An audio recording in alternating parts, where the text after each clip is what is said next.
Hello, नमस्कार बच्चों। कैसे हैं आप लोगों का आज जो फर्स्ट शिफ्ट में पिट का एग्ज़ाम हुआ है उसका हम जो फर्स्ट शिफ्ट में एग्ज़ाम हुआ इसके आंसर की आप लोगों को बताएंगे और हर क्वेश्चन का एनालिसिस करेंगे और आप लोगों को सही विकल्प बताएंगे, है ना। तो सभी लोग, पेपर तो जमा हो गया लेकिन अपने अपने क्वेश्चन जितने आपको याद हैं उतने मिला लीजिए, है ना। देख लीजिए कितना आप लोगों ने सही किया है। ठीक है, तो हम जो क्वेश्चन हमें मिले हैं, प्राप्त हुए या हमको याद हैं, है ना, पता चला है, उनको हमने यहाँ पे इकट्ठा किया एक साथ में ही। तो देखिए पहला क्वेश्चन हम आपको बता रहे हैं, करो या मरो का नारा किसने दिया था, है ना। करो या मरो का नारा किसने दिया था। तो ये जो आपका है इसका सही ऑप्शन था आपका महात्मा गांधी। कौन था इसका सही ऑप्शन? जो आपका था महात्मा गांधी, है ना। आंसर हम लिख रहे हैं, अब बोलेंगे भी, आप लोग नोट कर लीजिए। इसका सही ऑप्शन है महात्मा गांधी। दूसरा जो आपका है, हिंदी दिवस कब मनाया जाता है। तो हिंदी दिवस आपका 14 सितंबर को मनाया जाता है, ठीक है ना। अंतर्राष्ट्रीय नहीं था, ये 14 सितंबर को मनाया जाता है। तीसरा है, नेपाल से लगे राज्यों की संख्या कितनी है। तो नेपाल से लगे राज्यों की संख्या 5 है। कौन कौन से हैं? उत्तर प्रदेश है, उत्तराखंड, फिर उत्तर प्रदेश आएगा, फिर बिहार आएगा, फिर पश्चिम बंगाल आएगा, है ना, और फिर सिक्किम आएगा। तो ये 5 राज्य हैं। इसका आंसर आपका ऑप्शन नंबर जो था 5 जहाँ पे होगा वो सही होगा। फिर अगला क्वेश्चन है, सार्क में कौन कौन सा देश सम्मिलित नहीं है। कौन सा देश?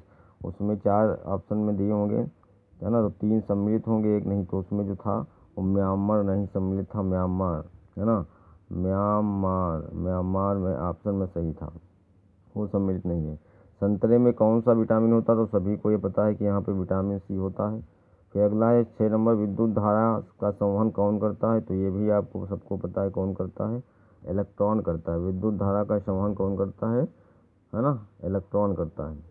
और उसके बाद 7वां क्वेश्चन है, प्रकाश वर्ष क्या है। तो प्रकाश वर्ष निर्वात में प्रकाश द्वारा एक वर्ष में चली गई दूरी, है ना, क्या कहलाती है? प्रकाश वर्ष कहलाता है। ठीक है, तो निर्वात में प्रकाश द्वारा एक वर्ष में चली गई दूरी जो है वो प्रकाश वर्ष कहलाती है। ठीक है, तो यहाँ पे दूरी का मात्रक है। और 18 कैरेट में कितना शुद्ध सोना होता है। तो इसमें 75% शुद्ध सोना होता है 18 कैरेट में, है ना। ठीक है, 18 कैरेट में कितना शुद्ध सोना होता है? 75% होता है। इसके बाद सुपेश ऐप कौन यूज़ करता है। तो सुपेश ऐप जो है, ये सुपेश ऐप जो है, तो बच्चों जो है सुपेश ऐप कौन यूज करता है। तो सुपेश ऐप जो है यही कौन यूज करता है? Supreme court. कौन? ये ऐप जो है सुप्रीम कोर्ट के लिए बना है, इसका यूज़ सुप्रीम कोर्ट ही सिर्फ करता है। इसके बाद एक क्वेश्चन आया था, भारत का पहला गवर्नर जनरल या बंगाल का गवर्नर जनरल पहला कौन। तो ये दोनों हम आपको बताए थे, बंगाल का और भारत का था लॉर्ड विलियम बेंटिक। भारत का पहला गवर्नर जनरल कौन था? Lord William Bentinck. और बंगाल का पूछा था तो उसमें आपका वारेन हेस्टिंग्स सही था। ठीक है, तो ये दोनों हमने आपको बताया, जो भी पेपर में था वो आप उसको सही समझिए, है ना। तो दोनों अगला देखेंगे आप। इसके बाद आपका क्वेश्चन है, grand old man of India किसको कहते हैं। ये दादा भाई नौरोजी को। किसको कहते हैं? दादा भाई नौरोजी को। ठीक है, grand old man of India जो है ये उपाधि दादा भाई नौरोजी को दी गई थी। काजीरंगा राष्ट्रीय उद्यान असम में है। कहाँ है? असम में। काजीरंगा राष्ट्रीय उद्यान एक सींग वाले गैंडों के लिए प्रसिद्ध है। काजीरंगा राष्ट्रीय उद्यान तो ये असम में है। और ये मिलान वाला था एक ब्रह्म समाज, है ना, ब्रह्म समाज, आर्य समाज, सत्य शोधक और रामकृष्ण मिशन। तो इसमें आपको सब मालूम है ब्रह्म समाज की कौन किया था। तो ब्रह्म समाज जो था वो राजा राम मोहन राय थे। ब्रह्म समाज के राजा राम मोहन राय थे। आर्य समाज के दो कौन थे? दयानंद सरस्वती थे। सत्य शोधक समाज था, इसकी ज्योतिबा बाई फूले थी, है ना। रामकृष्ण मिशन के स्वामी विवेकानंद थे। कौन थे? स्वामी विवेकानंद, है ना। रामकृष्ण मिशन की स्थापना स्वामी विवेकानंद ने की थी। सत्य शोधक, है ना, ज्योतिबा बाई फूले थी। आर्य समाज दयानंद, ब्रह्म समाज राजा राम मोहन राय। इसके बाद एक था शासन काल के अनुसार इनको सबसे पहले किसने शासन किया, फिर उसके बाद। तो इनको एक सीक्वेंस में लगाना था, सीजन में सबसे पहले शासन किसने किया। इल्तुतमिश, शेरशाह सूरी, अलाउद्दीन खिलजी अकबर। तो नंबर 1 पे सबसे पहले इल्तुतमिश इसने शासन किया था। उसके बाद नंबर 2 पे अलाउद्दीन खिलजी ने शासन किया था। नंबर 3 पे शेरशाह सूरी, है ना, और अकबर से बड़ा भी था। नंबर 4 पे अकबर ने शासन किया था। तो 4 लोग थे, शासनकाल के हिसाब से इनको क्रम में लगाना था। इसके बाद अगला एक क्वेश्चन आया था, जीएस का वीवो का ब्रांड एम्बेसडर कौन। तो वीवो का brand ambassador Virat Kohli, mister Virat Kohli, है ना, विराट कोहली है, ठीक है। विराट कोहली वीवो के ब्रांड एम्बेसडर है। इसके बाद अगला क्वेश्चन है 17 नंबर, देखेंगे आप। कह रहा है कि संत शिवाजी के समकालीन कौन थे। संत शिवाजी के समकालीन कौन थे? तो संत शिवाजी के समकालीन जो है वो तुकाराम थे। कौन थे? संत तुकाराम, है ना। संत शिवाजी के समकालीन कौन थे? तो ये था तुकाराम, ठीक है। इसका ऑप्शन तुकाराम सही था। लक्षद्वीप की आधिकारिक भाषा कौन है? तो लक्षद्वीप की आधिकारिक जो भाषा है ना, वो मलयालम है और अंग्रेजी। तो ऑप्शन में जो भी होगा वो आप सही करेंगे। मलयालम होगा तो मलयालम, और अंग्रेजी होगा तो अंग्रेजी, या दोनों होंगे तो दोनों, है ना। तो ये आपका था 18 नंबर, लक्षद्वीप की आधिकारिक भाषा मलयालम या अंग्रेजी। उसके बाद आप लोग देखेंगे, है ना, कौन सा 19 नंबर, सलाल पाल बिजली परियोजना किस नदी पर है? तो ये चिनाबा नदी पे है। किस नदी पे है? चिनाबा नदी पे। ये भारत की सलाल पाल बिजली परियोजना पहली परियोजना है और ये चिनाबा नदी पे बनी हुई है, ठीक है ना। इसके बाद अगला क्वेश्चन था, रुपये 100 के नोट पर किसके हस्ताक्षर होते? तो आप सभी लोग जानते हैं कि 100 रुपये के नोट पर गवर्नर, RBI गवर्नर, किसके हस्ताक्षर होते हैं? RBI गवर्नर के हस्ताक्षर होते हैं 100 रुपये के नोट पर, है ना। तो इसके बाद आप लोग देखेंगे अगला क्वेश्चन। क्या अगला क्वेश्चन है? चरक संहिता किससे संबंधित है? तो चरक संहिता आयुर्वेद से। किससे? आयुर्वेद, है ना। चरक संहिता किससे संबंधित है? चरक संहिता आयुर्वेद से संबंधित है। फिर अगला देखेंगे, सन 1915-16 द होम रूल लीग आरंभ की गई थी, किसके नेतृत्व में? तो ये जो है होम रूल लीग जो है किसके नेतृत्व में? बाल गंगाधर तिलक और एनी बेसेंट, है ना। इसमें आप लिखेंगे बाल गंगाधर तिलक, बाल गंगाधर तिलक और एनी बेसेंट, ठीक है, हमने बोल दिया, आप लिख लीजिए। अगला क्वेश्चन है, संविधान सभा में उद्देश्य प्रस्ताव किसने प्रस्तुत किया था? तो संविधान सभा में उद्देश्य प्रस्ताव किसने प्रस्तुत किया था? वो थे पंडित जवाहरलाल नेहरू, है ना।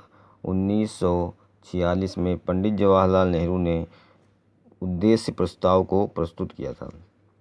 24 नंबर क्वेश्चन देखेंगे, शिक्षा के अधिकार को संविधान के किस अनुच्छेद के अंतर्गत मौलिक अधिकार में शामिल किया गया? शिक्षा के अधिकार को संविधान के किस अनुच्छेद के अंतर्गत मौलिक अधिकार में शामिल किया गया?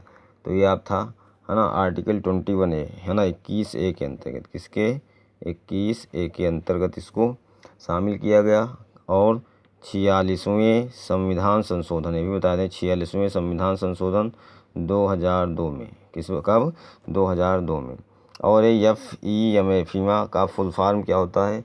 तो इसका जो है फुल फॉर्म होता है, तो आप लोग देखेंगे, ये जो फीमा का फुल फॉर्म होता है, ये होता है फॉरेन एक्सचेंज मैनेजमेंट एक्ट। क्या होता है? Foreign exchange,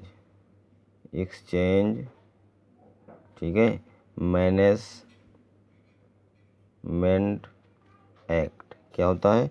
foreign exchange management act. फिर लिखा, संविधान में जन स्वास्थ्य एवं स्वच्छता किस सूची में आता है?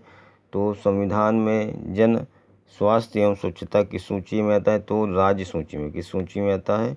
ये जो है आपका राज्य सूची में आता है, ठीक है। ओणम किस राज्य का प्रसिद्ध त्यौहार है? तो ओणम जो आपका भैया है, तो सभी फेमस क्वेश्चन है, सभी लोग जानते हैं, केरल का। किसका है? ये केरल का प्रसिद्ध त्यौहार है। और आपका ये सूर्य के सबसे नज़दीक का ग्रह कौन है?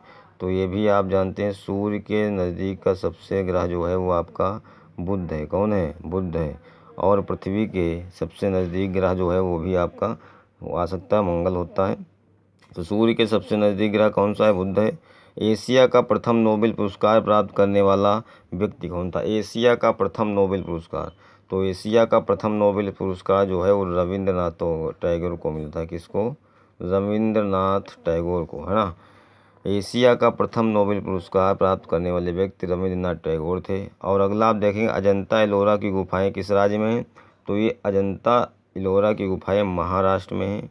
किस राज्य में? नहीं, महाराष्ट्र में है। राज्य पूछेगा तो महाराष्ट्र, और ज़िला पूछेगा तो औरंगाबाद। कहाँ है?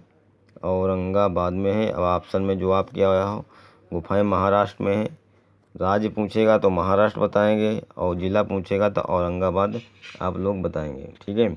इसके बाद अगला क्वेश्चन आपका नंबर 31 है, लोकसभा के सदस्यों की अधिकतम संख्या। तो ये तो बहुत फेमस, आप सब लोग जानते हैं, 552 होती है। ठीक है। इसके बाद कोस्टा रिका की राजधानी कौन सी है? तो कोस्टा रिका की राजधानी उसमें पूछ रहा था, तो उसमें आप लोगों को मालूम नहीं थी, लेकिन उसमें 3 राजधानियाँ ऐसी थी, भारत, काठमांडू और ब्राज़ील। तो ये तीनों राज्य आपके इतनी फेमस थे राजधानियाँ कि आप सभी लोग जानते थे, इसलिए जो चौथी आपको नहीं मालूम थी वही कोस्टिका की राजधानी थी। और इसकी राजधानी थी क्या? सेंट जोस। क्या थी? इसकी राजधानी थी सेंट जोस। ठीक है। इसकी राजधानी सेंट जोस थी। विश्व की टॉप 5 टेलीकॉम कंपनियों में भारत की कौन सी कंपनी है? तो सभी आप लोग जानते हैं, सबसे टेलीकॉम में कंपनी में नंबर 1 पे कौन चल रहा है भैया? जियो। कौन चल रहा? जियो। तो विश्व की टॉप कंपनी में भारत की कौन चल रही है? जियो जो है वो टॉप में है विश्व में, है ना, टक्कर सबको दे रही है। और आप देखेंगे ब्लीचिंग पाउडर का रासायनिक सूत्र क्या होता है? तो इसका दूसरा नाम CaOCl2। ये ना, इसको उसमें पेपर में लिखा था कि ब्लीचिंग पाउडर का रासायनिक सूत्र नहीं, ब्लीचिंग पाउडर का दूसरा नाम क्या है पूछ रहा था। तो CaOCl2, है ना, हिंदी में भी लिखा था। और इसके बाद क्वेश्चन नंबर 35 आप देखेंगे कि डोप टेस्ट में फेल प्लेयर, डोप टेस्ट में कौन फेल हुआ था? इसमें प्लेयर का नाम आपको बताना है। तो ये प्लेयर कौन सा था भैया? ये थे सुमित नागल। ये थे सुमित नागल थे। ठीक है, जो डोप टेस्ट में फेल हुए थे। तो ये अब 35 क्वेश्चन जीएस के थे जो हमारे पास इकट्ठा हुई, हमने उनको आपको करवाया। और आगे जो क्वेश्चन रह गए हैं मैथ वाले, है ना, वो भी हम आपके सामने बहुत जल्दी ही लेकर आएंगे। धन्यवाद।